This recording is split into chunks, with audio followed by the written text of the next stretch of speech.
Short question আসার পর থেকেই অনেক স্টুডেন্ট বারবারই হিমশিম খাচ্ছে, কারণ শর্ট কোয়েশ্চেনে মার্কস কম উঠে। আমার নিজের অফলাইন ব্যাচের স্টুডেন্টরা এটাতেই বেশিরভাগ মার্কস হারাচ্ছে। দুইয়ে একের বেশি তুলতেই পারছে না, কেন দুইয়ে দুই পাচ্ছে না এটাও বুঝতে পারছে না। বারবার শর্ট কোয়েশ্চেনের নামে তারা বিশাল বিশাল উত্তর লিখে বসে আছে, কিন্তু কোনোভাবে মার্কস মিলছে না, কখনো শূন্য কখনো এক। এটারই আজকে ব্যাখ্যা আমি আপনাদেরকে দিব যে কিভাবে অ্যাকচুয়ালি শর্ট কোয়েশ্চেন লিখতে হয়, সেটা যে কোনো সাবজেক্টের জন্য। ফিজিক্স হোক, ম্যাথস হোক, কেমিস্ট্রি হোক, ম্যাথে তো থাকে না, বায়োলজি হোক, সবকিছুর জন্য আপনাদেরকে একটা কমন সিস্টেম আমি শিখাই দিব, যেটার মাধ্যমে আপনি অবশ্যই অবশ্যই দুই দুই তুলতে পারবেন। আগের থেকে বলে রাখি, অনেক সময় স্কুলে আপনাকে দুই দুই নাও দিতে পারে, কারণ টু বি অনেস্ট বোর্ডে কিন্তু লেখার একটা নিয়ম আছে। আপনি যদি বোর্ডের নির্দেশনা পড়েন, সে অনুযায়ী কিন্তু আপনার মার্কস পাওয়ার ক্ষেত্রে একটা পার্টিকুলার সিস্টেম আছে। অনেক সময় টিচাররা স্কুলে এটা দিতে চায় না, বাট তারা যখন আবার বোর্ডের খাতা দেখে তখন বোর্ডের নির্দেশনা অনুযায়ী তারা দিতে বাধ্য হয়। তো আমি আপনাকে বোর্ডের সিস্টেমটাই শিখাবো, অ্যাটলিস্ট আমার মতো করে লিখলে আপনি বোর্ডে দুই দুই শিওরলি পাবেন। তিনটা প্রবলেম আমি দেখতে পেয়েছি। নাম্বার ওয়ান, অনেক সময় স্টুডেন্টরা উত্তরের দৈর্ঘ্য বোঝে না, যে আসলে কতটুকু লম্বা উত্তর লিখতে হবে। নাম্বার টু, অনেক সময় তারা প্রশ্নটাই ধরতে পারে না। বেসিক দুর্বলতার কারণে তারা বুঝতেই পারে না প্রশ্ন আসলে কি চেয়েছে। এবং লাস্ট বা নট দ্য লিস্ট, প্রায়শই তারা এক পায়, বিকজ হচ্ছে যে তারা আসলে 2 মার্কের উত্তরে যে অ্যান্সারটা লেখে ওইখানে আসলে তারা মার্কস দিতে চায় না। আমরা এগুলো প্রত্যেকটা প্রবলেমের এখন স্টেপ বাই স্টেপ সলিউশন গুলো বোঝার চেষ্টা করব। তার আগে আমাদের নতুন অ্যাপ প্রতিজ্ঞা ব্যাপারে একটু বলে নিতে চাই। আমাদের যে প্রতিজ্ঞা অ্যাপটা আছে, বা প্রতিজ্ঞা অ্যাপটা না, সরি, চ্যানেলটা আছে, এই চ্যানেলে আমরা এসএসসি এবং এইচএসসি লেভেলে সবগুলো যে আমাদের চ্যাপ্টার আছে তাদের কম্প্যাক্ট সিরিজ, সিকিউ এবং এমসিকিউ সলভিং ক্লাস হচ্ছে যে আমরা দেওয়ার প্ল্যান করছি। এই 100 হচ্ছে যে যে আমাদের কম্প্যাক্ট সিরিজ এবং যে সিকিউ এমসিকিউ সলভিং ক্লাসগুলো আছে, এগুলোর উদ্দেশ্য একটা বাচ্চাকে তার এসএসসি লেভেলে অথবা এইচএসসি লেভেলে যে বোর্ড স্ট্যান্ডার্ড যে প্রিপারেশনটা, সেটা যেন সে ফ্রিতেই নিতে পারে। কারো যদি অ্যাডভান্স পড়তে হয়, সেক্ষেত্রে আমি কখনোই কম্প্যাক্ট ক্লাস সাজেস্ট করি না। এটা হচ্ছে আপনার পরীক্ষার আগের রাতে কিংবা বোর্ডে ভালো করার জন্য অ্যাভারেজ আপনাকে একটা হেল্প করতে অবশ্যই সাহায্য করবে। এটার পাশাপাশি আমরা ফুল প্লেলিস্টও আনবো, কোনো সমস্যা নাই। ইনশাল্লাহ আগামী অ্যাটলিস্ট 1.5 থেকে 2 বছর আপনারা অনেক ফ্রি কন্টেন্ট আমাদের এই চ্যানেল থেকে দেখতে পাবেন। অলরেডি এই চ্যানেলে একটা বড় বৈশিষ্ট্য আমরা এনশিওর করেছি, ইউএসবি যেটাকে আমরা বলছি, সেটা হচ্ছে আমাদের প্রতিটা ক্লাস ইভি প্লাস বিভি, অর্থাৎ Bangla version English version both স্টুডেন্টদের জন্য। ইংলিশ ভার্সন স্টুডেন্ট আপনার প্রাইস সাফার করেন, এটা আপনার অনেক ধরনের হচ্ছে যে আপনাদের কষ্ট থাকে মনে, এখানে কষ্ট নাই। ইনশাল্লাহ আপনারা আমাদের কাছ থেকে এই 2 ধরনের সার্ভিসই পাবেন। আমাদের কম্প্যাক্ট সিরিজের ক্লাসগুলো অলরেডি আপলোড হয়েছে। প্রথমে আমরা এসএসসি কে টার্গেট করেছি। এসএসসি 26 ব্যাচের যারা আছে এবং যারা 27 ব্যাচের আছো, তারা দুজনই চাইলে আমাদের কম্প্যাক্ট সিরিজগুলো থেকে ঝটপট কিন্তু তোমার চ্যাপ্টারগুলো কমপ্লিট করে ফেলতে পারো। এবার আসেন আমাদের মানে ইস্যুতে চলে যাই। যেভাবে লিখলাম এসিকিউতে 2-2 পাবো। প্রথমত বেসিক ক্লিয়ার রাখা। ভাইয়া, বেসিক ক্লিয়ার রাখাটা খুবই খুবই গুরুত্বপূর্ণ। বেসিক কিভাবে ক্লিয়ার রাখবেন একটু আপনাদেরকে সহজে বুঝাই দিই। বেসিক ক্লিয়ার রাখার অর্থ হচ্ছে, আপনি যে কোনো একটা শর্ট কোয়েশ্চেন যখন অ্যান্সার করতে চাচ্ছেন, you need to know why this happens, because short question often times দেখা যায় টিচার অনেক সময় কপি নাও করতে পারে। এক লাইনের একটা প্রশ্ন, সো কপি করে না। এবং শর্ট কোয়েশ্চেন গুলো যেহেতু হচ্ছে অনেক সময় চাইলে টিচার বানিয়ে দিতে পারে, আপনার এর জন্য আসলে পুরো জিনিসটা সম্পর্কে পুঙ্খানুপুঙ্খ জ্ঞান থাকা খুবই গুরুত্বপূর্ণ। শর্ট কোয়েশ্চেন সেই ভালো পারে যার নলেজ স্ট্রং, যে কেনর উত্তর জানে, যার বেসিকটা ভালো আছে। যদি বেসিকটা ভালো না থাকে তাহলে সে শর্ট কোয়েশ্চেন কোনোদিনও পারবে না। এর জন্য শর্ট কোয়েশ্চেনকে ভালো করতে হলে একটা আপনাকে টপিকটা বুঝতে হবে। এর পাশাপাশি অবশ্যই বোর্ড বই যেটা আছে, যদি এসএসসি হন কিংবা ইন্টার থাকলে হচ্ছে যে আপনাদের বোর্ড রেকমেন্ডেড যে কোনো একটা বই অবশ্যই রিডিং পড়তে হবে। রিডিং না পড়লে আপনি বুঝতেই পারবেন না যে আসলে কোন জায়গা থেকে প্রশ্ন করেছে। টিচারের যে নোট খাতা আছে সেটা পড়লে তো ইনাফ অনেক সময় হয় না, এই জন্য এটা পড়াটা ইম্পর্টেন্ট। যেমন আমি যখন আবার ক্লাসে পড়াই, আমি আবার বোর্ডের সব মানে বোর্ড বইয়ের A to Z হচ্ছে যে আমি যা যা দরকার, ইনফ্যাক্ট যেগুলো 2 মার্কে আসতে পারে, আমি সেগুলো একটা আলাদা করে পয়েন্ট আকারে লিখাই দিই। বাট সব ক্ষেত্রে সব টিচার এটা করে না। সো আপনার টিচার যদি এরকম ভাবে না লিখায় দেয়, আপনাকে এনশিওর করতে হবে যে ভাই ঠিক আছে, আমি যেন এখান থেকে রিডিং করে পার পেয়ে যেতে পারি। সো আপনাকে বোর্ড বইটা রিডিং পড়তে হবে মাস্ট, বেসিকটা ক্লিয়ার রাখতে হবে মাস্ট। যদি আপনি কেনর উত্তর না জানেন, আপনি শর্ট কোয়েশ্চেনে কোনোদিনও ভালো করবেন না, আমি আপনাকে গ্যারান্টি দিয়ে লিখে দিচ্ছি। সেকেন্ডলি, লিখার প্যাটার্ন, এটা হয়তো সবচেয়ে ইম্পর্টেন্ট জিনিস, যেটা আপনার সবার জানা দরকার। লিখার প্যাটার্নের মধ্যে মাথায় রাখবেন, যে কোনো 2 মার্কের সৃজনশীল প্রশ্নের উত্তর লেখার ক্ষেত্রে আপনার এখানে দুটো অংশ, একটা হচ্ছে জ্ঞান আর একটা হচ্ছে অনুধাবন।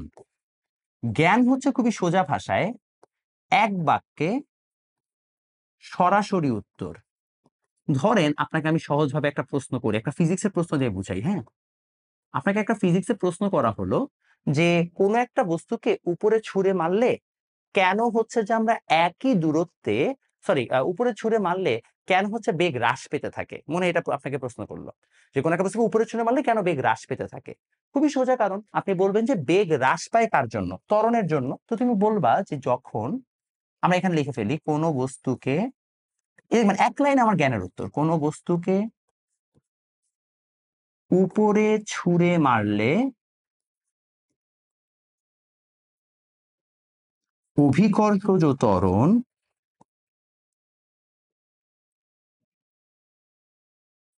নিচের দিকে কাজ করে।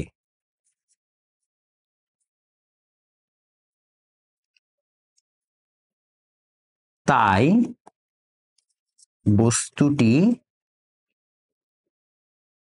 নিচের দিকে কাজ করে, তাই ত্বরণ বিপরীতমুখী হওয়ায় বেগ হ্রাস পায়।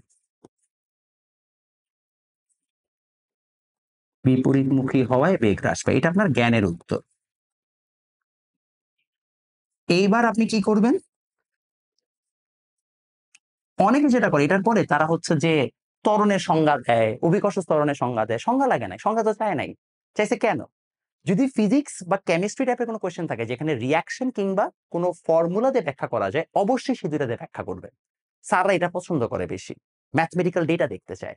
স্যার আপনি এখন কি বলবেন? অনুধাবনের অ্যান্সার আপনি এভাবে লিখলেন যে আমরা জানি যে কোনো বস্তুকে উপরে নিক্ষেপ করলে v is equal to u square minus 2gh, right? বা বলতে হবে v is equal to u minus GT. যে কেসই হোক না কেন, দেখা যাচ্ছে v হচ্ছে যে আমার কি, জিটা হচ্ছে যে মাইনাস, v যদি প্লাস হয় তাহলে জি দেখা যাচ্ছে কি নিচের দিকে, তথা জি মাইনাস। অর্থাৎ আমরা বলতে পারি যে অবশ্যই হলে আমাদের দেখা যাচ্ছে ঊর্ধ্বমুখী বেগ আসলে হচ্ছে কি আমাদের মন্দনের সাথে কিন্তু হচ্ছে যে দেখা যাচ্ছে মানে সম্পর্কিত। যেখানে আমাদের বেগ যত হচ্ছে যে আমাদের উপরের দিকে যাবে, যত হচ্ছে আমরা উপরের দিকে যেতে থাকবো বা আমাদের যত সময় যাবে, তত হচ্ছে আস্তে আস্তে আমাদের ত্বরণের কারণে বেগটা কমতে থাকবে। বাস এইভাবে তুমি ব্যাখ্যা দিয়ে দিবা। সো এই ব্যাখ্যাটার ক্ষেত্রে তুমি যখন অনুধাবনমূলক প্রশ্নে তুমি ব্যাখ্যা লিখছো, ব্যাখ্যাটা কিন্তু জাস্ট বুঝায় লেখাকে বোঝায়, কারণগুলোকে ব্যাখ্যা করাকে বোঝায়। সাধারণত স্টুডেন্টদের ভুল হয় যেটা, সেটা হচ্ছে তারা অনেক সময় এখানে সংজ্ঞা লেখা শুরু করে। কখনোই সংজ্ঞা লিখতে বলা নাই, সংজ্ঞা লেখাটা একটা বড় বোকা। সুতরাং এইভাবে সুন্দর মতো লিখলেই তুমি কিন্তু 2-2 পেয়ে যাচ্ছ। বাংলা যদি লিখতে চাও সেখানেও সেম, জ্ঞানমূলকের জন্য সরাসরি উত্তর, তারপরে 2 মার্কে মানে অনুধাবনের জন্য ব্যাখ্যা করে উত্তর। অনুধাবনের উত্তর লেখার সময় অযথা বেশি লাইন লেখার কোনো মানে নাই, এটা একটা রং স্ট্র্যাটেজি, বারবার বলছি। অতিরিক্ত তুমি যদি লাইন লেখো তাহলে অনেক সময় স্যাররা কিন্তু বিরক্ত হয়, সো ওটা করা যাবে না, ঠিক আছে? এরপরে চলে আসেন, আপনাদের বিগত বছরের বোর্ড প্রশ্ন সমাধান করাটা খুবই খুবই গুরুত্বপূর্ণ।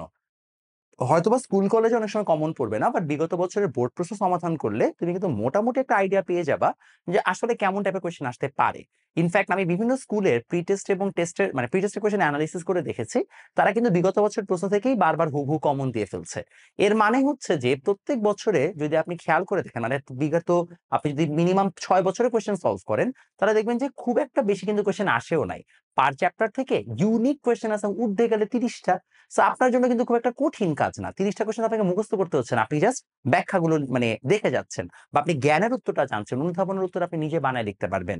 অনুধাবনের উত্তর লেখার সময় আপনাকে সংজ্ঞা টঙ্গা লিখতে হবে না, আপনাকে সর্বোচ্চ অনুধাবনমূলক প্রশ্নের জন্য হাফ পেজ লিখলে আপনার জন্য কিন্তু মোর দেন ইনাফ। এবং যদি আমি আপনাকে লাইন ওয়াইজ বলি তাহলে সেটা হচ্ছে 8 লাইনের মতো বা 7 লাইনের মতো লিখলেই আপনার জন্য কিন্তু খুব ইজিলি 2-2 পাওয়া সম্ভব। তো বিগত বছরের প্রশ্ন আপনাকে সমাধান করতেই হবে। যদি বিগত বছরের প্রশ্ন সমাধান না করেন তাহলে আপনি শর্ট কোয়েশ্চেনের মার্কস তুলতে মাঝে মধ্যে ঝামেলায় পড়তে পারেন। এখন অনেক সময় আপনাদের কাছে বিগত বছরের প্রশ্ন সলভ করার জন্য আপডেটেড কোয়েশ্চেন ব্যাংক থাকে না। যেমন 2025 সালের প্রশ্ন পরীক্ষা হয়েছে, এটার আপডেটেড কোয়েশ্চেন ব্যাংক তো আপনার কাছে নাই, বাট আপনার টিচার তো ঠিক এটা কালেক্ট করে আপনাকে মানে প্রশ্ন করে ফেলবে।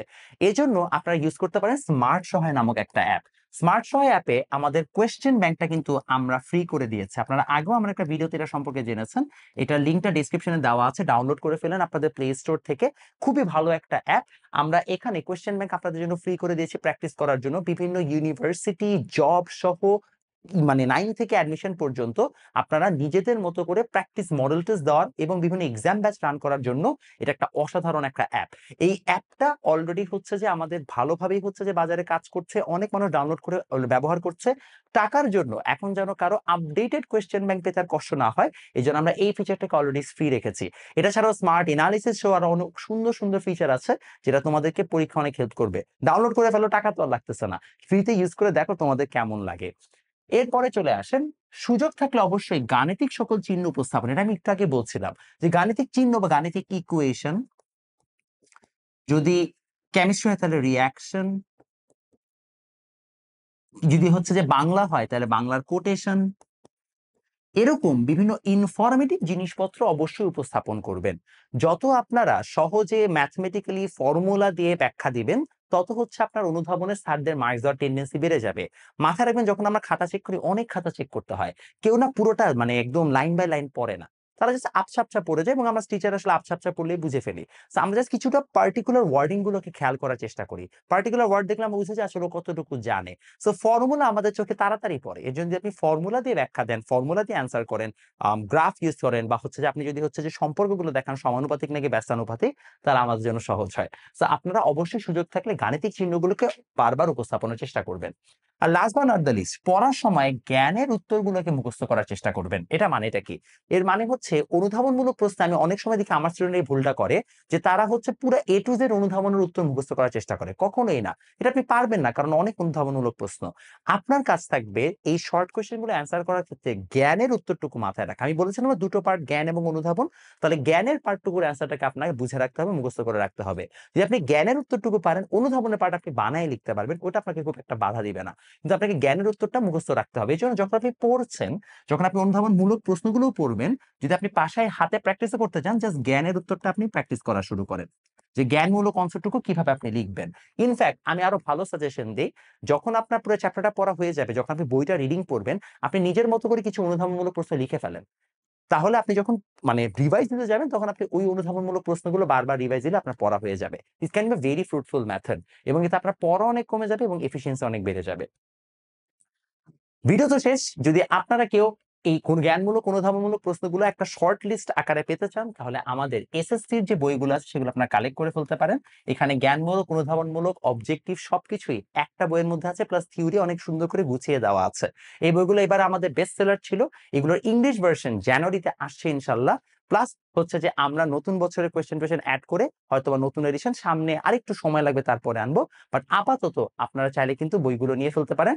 আমার কাছে মনে হয় কেমিস্ট্রি বইটা খুবই শর্ট আছে, কারণ এটা এবছর সবচেয়ে বেশি বিক্রি হয়েছে। তো চেষ্টা করেন হচ্ছে যে অবশ্যই বইগুলো কালেক্ট করে ফেলতে। আর যদি কেউ আপনারা ইন্টারমিডিয়েটে থাকেন, তাহলে আমাদের নতুন এইচএসসি আইসিটি বই তো এসেছেই, তার পাশাপাশি আমাদের কিন্তু কেমিস্ট্রির হচ্ছে যে কনসেপ্ট নোটসও আছে, ইংলিশ প্লাস বাংলা ভার্সন। এই প্রত্যেকটা বইয়ের হচ্ছে রিভিউ চমৎকার, আপনারা ডেমো দেখে তারপরে অবশ্যই বইগুলো নেবেন। আপনারা যদি বইগুলো নিতে চান, তাহলে আমাদের ডেসক্রিপশনে কিন্তু নাম্বার দেওয়া আছে কোথায় যোগাযোগ করতে হবে, বা আমাদেরকে যে কোনো জায়গায় ইনবক্স করলেই পেয়ে যাবেন। অবশ্যই আমাদেরকে যোগাযোগ করে বইগুলো নিয়ে ফেলেন। নেক্সট মান্থ থেকে ইনশাল্লাহ আপনাদেরকে আমরা আর বলবো না যে আমাদেরকে নক দেন, ডিরেক্ট আমাদের ওয়েবসাইট থেকে আপনারা অর্ডার করে ফেলতে পারবেন।